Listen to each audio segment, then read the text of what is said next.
कृषि निदेशक साहब जिनके दिशा निर्देशन में आगरा मंडल को एक नई पहचान मिली है, एक नया स्थान मिला है। हमारे बीच में उपस्थित इस आगरा जनपद की शान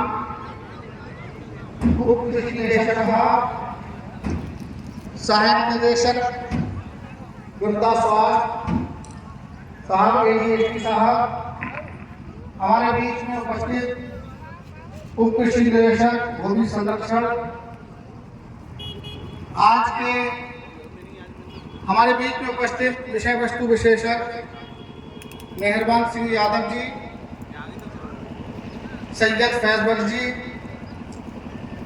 और इस कार्यक्रम का बेहतरीन ढंग से संचालन कर रहे पाराशर जी, और इस देश के अन्नदाताओं, माताओं और बहनों, सबसे पहले अपनी चर्चा को आगे बढ़ाने से पहले मैं आप सभी लोगों का इस मेले में आने पर कृषि विभाग की ओर से बहुत बहुत स्वागत करता हूं, बहुत बहुत अभिनंदन करता हूं। सम्मानित कृषक भाइयों, जैसा कि पाराशर जी ने बताया है कि कृषि विभाग की ओर से मिलेट्स यानी सीरियल का एक स्टॉल लगाया गया है, जिसमें 11 तरह के मिलेट्स हैं।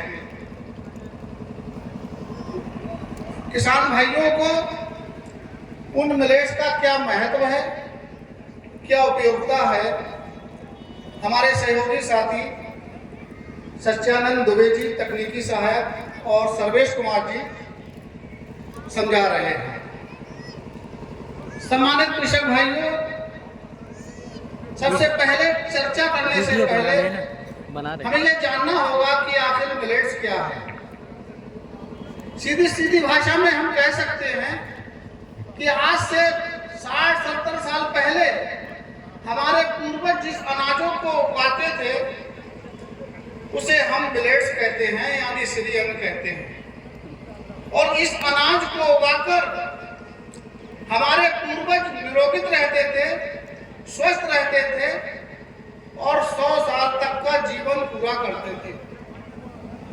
सम्मानित कृषक भाइयों, खाने वाले अनाजों को 3 भागों में बांटा गया है।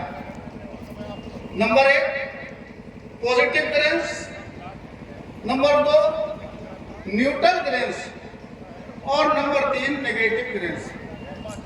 इसमें से पॉजिटिव ग्रेन्स और न्यूट्रल ग्रेन्स को हम मिलेट्स कहते हैं।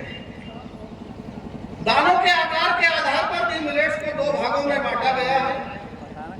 नंबर 1 है मोटे दाने वाले मिलेट्स, जिसमें बाजरा, ज्वार और रागी आते हैं, और दूसरा है महीन दाने वाले मिलेट्स, जिसमें कंगनी, कुटकी, कोंदो, चीना और सांबा आते हैं। मोटे दाने वाले मिलेट्स की अपेक्षा महीन दाने वाले मिलेट्स में पोषक तत्वों की वैल्यू अधिक होती है, इसलिए आज दुनिया के लोग मिलेट्स की ओर रुख करने लगे हैं। हमारे देश के यशस्वी प्रधानमंत्री माननीय नरेंद्र मोदी जी का भी एक मिशन है कि इस देश के लोगों को स्वस्थ और निरोग बनाकर स्वस्थ और निरोग भारत का निर्माण करना है। और ये तभी संभव हो सकेगा कि जब हम इस देश के करोड़ों लोगों को हम शुद्ध आहार, पोषक युक्त आहार उपलब्ध करा सकेंगे। और वो तभी संभव हो सकेगा जब इस देश के अन्नदाता ज्वार, बाजरा, रागी, कंगनी, कुटकी, कोंदो को उगाएंगे। मैं चर्चा कर रहा था कि खाने वाले अनाजों को 3 भागों में बांटा गया है। इसमें से है नंबर 1 पॉजिटिव ग्रेन्स, ऐसा अनाज जिसमें चिकित्सीय गुण मौजूद होते हैं, जिनको खाने से मनुष्य बीमार नहीं होता है, उसके अंदर बीमारियों से लड़ने की क्षमता होती है, उसको हम पॉजिटिव ग्रेन्स कहते हैं। और इसमें आता है कवनी, कुटकी, क्वांडो, चीना और सांबा। दूसरा है हमारा न्यूट्रल ग्रेन्स। इस प्रकार के अनाज में चिकित्सीय गुण तो मौजूद नहीं होते हैं, लेकिन इनको खाने से मनुष्य बीमार भी नहीं होता। मनुष्य का शरीर जैसा है वैसा ही बना रहता है। इसमें बाजरा, ज्वार और रागी आते हैं। और तीसरा है नेगेटिव ग्रेन्स। नेगेटिव ग्रेन्स, इसमें चिकित्सीय गुण मौजूद नहीं होते हैं। इस प्रकार के अनाज में बीमारियों से लड़ने की क्षमता नहीं होती है और इस प्रकार के अनाज को लंबे समय तक खाने से मनुष्य बीमार भी हो जाता है। सम्मानित कृषक भाइयों, वर्तमान समय में दुनिया के सभी लोग आज नेगेटिव ग्रेन्स यानी कि गेहूं और चावल को खा रहे हैं। हम जानते हैं कि गेहूं और चावल में फाइबर की मात्रा बहुत कम पाई जाती है। चावल में 0.2% और गेहूं में 1.2% फाइबर पाया जाता है, और वो भी इसकी ऊपरी परत पर यानी छिलके में पाया जाता है। वर्तमान समय में हम मार्केट से खरीदकर जिस चावल को और जिस आटे को खा रहे हैं, उसकी पॉलिश हटाकर वो फाइबर भी समाप्त हो जाता है। कहने का मतलब ये है कि हम जिस चावल और आटे को खा रहे हैं वो पूरी तरह से फाइबर मुक्त है। आज मैदा से बने हुए प्रोडक्टों का खाने का रिवाज बढ़ता जा रहा है। आज हर गांव के अंदर चाउमीन, बर्गर, पिज्जा इसके ठेले आसानी से मिल जाते हैं और स्कूलों के बाहर भी इस तरह के ठेले मिल जाते हैं।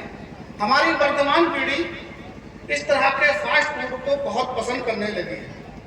हम जानते हैं कि मैदा बनाने के लिए गेहूं के आटे में आलोक्सोन नाम का एक रसायन मिलाया जाता है।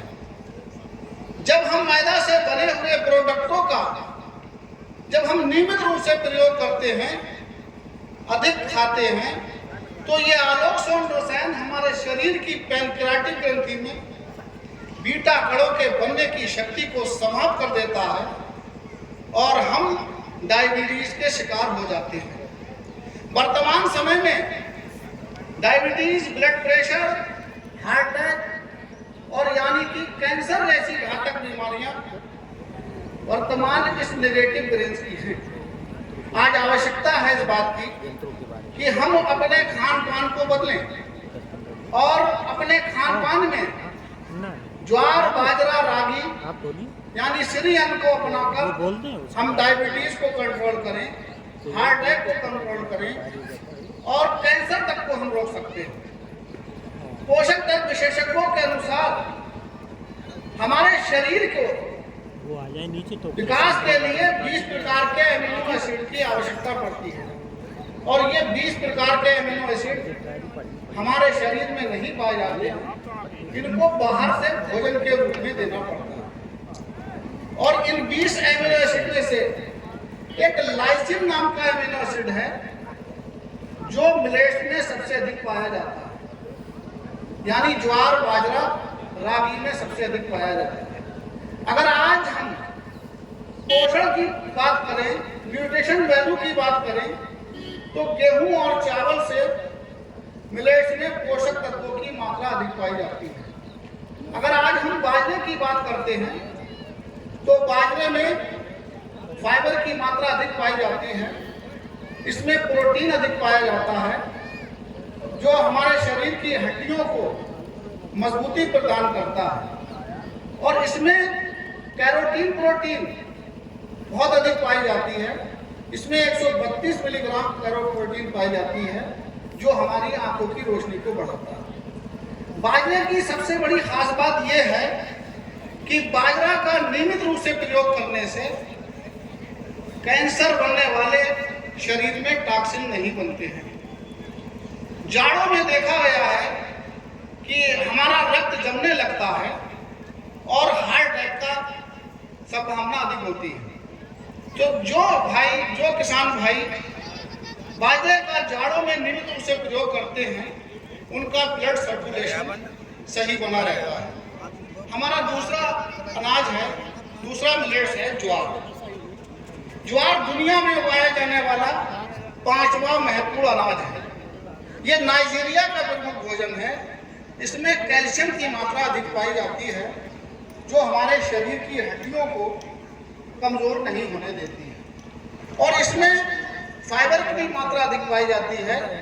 ये वजन भी नहीं बढ़ने देता है।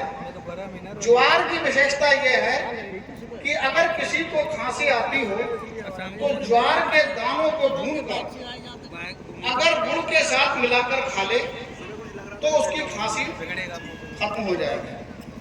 ज्वार के दानों को जलाकर उसकी राख से दांत मान ले तो मसूड़ों का हिलना बंद हो जाएगा, मसूड़ों से बदबू आना बंद हो जाएगी और मसूड़ों में रक्त आना बंद हो जाएगा। अगर किसी के चेहरे पर मुहासे हैं तो ज्वार के दानों को पीसकर उसको कत्थे में मिलाकर अगर उन मुहासों को लगा ले तो मुहासे भी समाप्त हो जाएंगे। मेरा कहने का तात्पर्य है कि ज्वार हुआ या और मिलेट्स हुए, ये केवल हमारे पेट ही नहीं भर रहे हैं बल्कि एक औषधि का कार्य कर रहे हैं। तीसरा मिलेट्स है रागी। रागी को हम फिंगर मिलेट्स भी कहते हैं और हमारे पूर्वज इसको मंडवा भी कहते थे। इसमें आयरन और कैल्शियम की मात्रा अधिक पाई जाती है, जो हमारे शरीर के, हमारे दांतों को मजबूती प्रदान करते हैं। रागी की सबसे बड़ी खास बात यह है कि यह माँ के दूध को बढ़ाता है। जो माताएं स्तनपान करती हैं यानी दूध पिलाती हैं, उनके लिए रागी बहुत ही फायदेमंद है। रागी में एंटीऑक्सीडेंट तत्व पाए जाते हैं जो हमारे शरीर के सिर दर्द को भी रोकता है और जो और बहुत सी बीमारियां हैं जिनको रोकता है।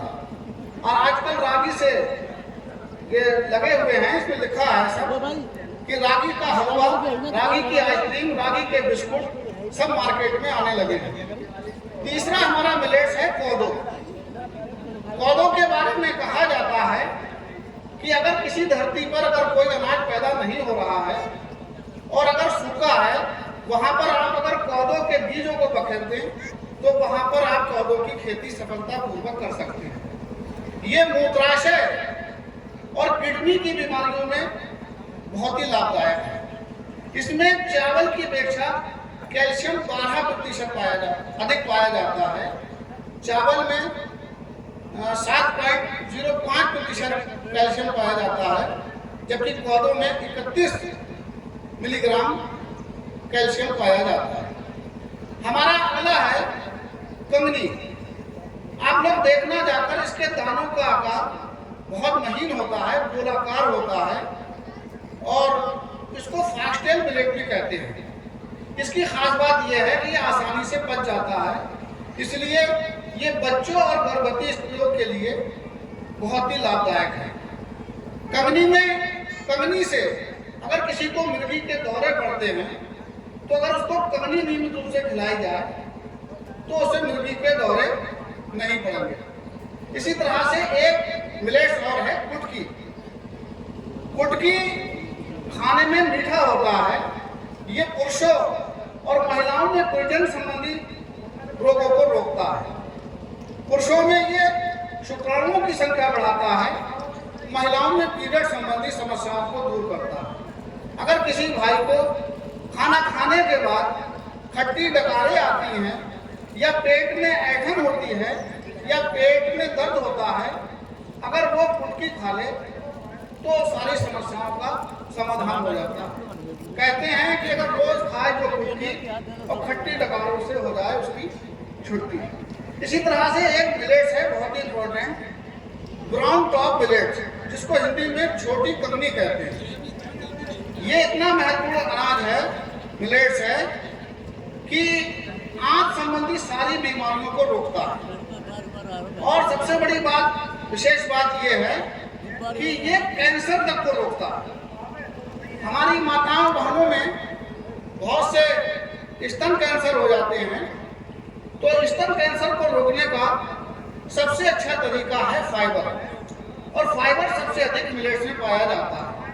जो हमारी माताएं बहनें नियमित रूप से मिलेट्स का प्रयोग करती हैं, वो स्तन कैंसर उनको नहीं होता। हमारा एक मिलेट्स है रामदाना। कहते हैं कि भगवान श्री राम ने वनवास के दौरान फलाहार के रूप में इसी रामदाने का प्रयोग किया था, इस कारण इसका नाम रामदाना पड़ा। रामदाने से लड्डू, इसकी खीर, हलवा आदि तैयार किए जा सकते हैं। मेरा आप सभी लोगों से ये कहना है कि आज हम वर्तमान समय में नेगेटिव रेंज को कम करके हम इसको उगाएं। और दूसरी बात ये कहना चाहता हूँ, अपनी बात कहकर को समाप्त करना चाहता हूँ कि कृषि विभाग द्वारा हर वर्ष जुलाई माह में खरीफ ऋतु में बाजरा, ज्वार, रागी और कोदो की निःशुल्क मिनी किटों का वितरण किया जाता है। आप सभी लोग अपने राजकीय कृषि बीज भंडार से संपर्क करके उन मिनी किटों को प्राप्त करें और उसको उगाएं जरूर। जिस तरह से आगरा का नाम बाजरा में प्रथम है, उसी तरह से रागी और आपका ज्वार, आपका कमनी, कुटकी आदि को उगाकर आगरा को प्रथम स्थान दिलाएं। और हमारे देश के यशस्वी प्रधानमंत्री माननीय नरेंद्र मोदी जी का इस देश को स्वस्थ और निरोग बनाने के सपने में अपनी महत्वपूर्ण भूमिका निभाएं। बस बहुत बहुत धन्यवाद। आप सभी लोगों का बहुत बहुत धन्यवाद, मेरी बात को ध्यानपूर्वक सुना, और खासतौर से पारा सर जी का कि जिन्होंने मुझे मौका दिया।